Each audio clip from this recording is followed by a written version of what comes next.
keep waiting for you to call. I'm thinking that I'm gonna need a miracle. Wasted again. I tell my friends I'm feeling like you're coming, 'cause I feel the sun.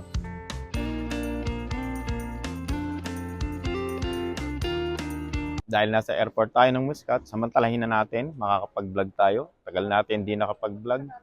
Ang maganda rito, siyempre excited tayo na makauwi ng Pilipinas para makasama natin yung pamilya natin. Pero alam ko magiging sobrang busy nitong bakasyon kong to.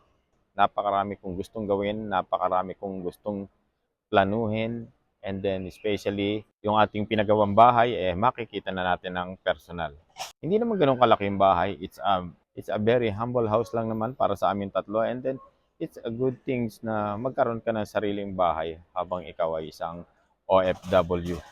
Pero siyempre, hindi naman tayo mananatiling habang buhay na OFW. Kailangan natin magnegosyo, kailangan natin mag-invest, at kailangan natin magplano para sa future. Dahil unang-una, hindi tayo palaging malakas. Ang gawin mo, yung pagiging empleyado mo ay pondohan yung mga negosyo mo. At yung mga negosyo mo na itatayo ay pondohan yung future mo.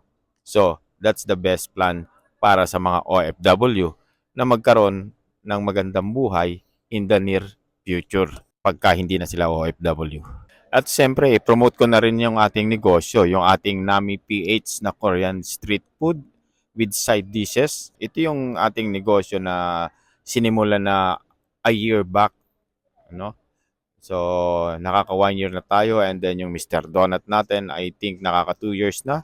Still ongoing yung pagnenegosyo natin dahil unang-una, kailangan natin talaga aralin yung pagnenegosyo. Hindi madaling magnegosyo at hindi rin mahirap magnegosyo. Ang kailangan mo lang, aralin mo lang ng aralin araw-araw yung pagnenegosyo. Siyempre at higit pa dyan, meron pa tayong isang business na para sa lahat ng mga tao.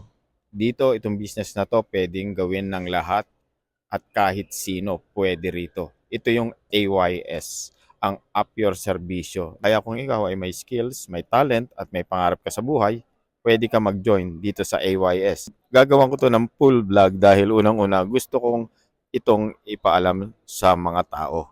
At higit sa lahat, ang ginagamit natin dito ay community approach dahil unang-una, kailangan kasi malaman ng community na meron palang ganitong app sa ating cellphone.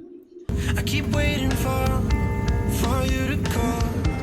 I'm thinking that I'm gonna need a miracle.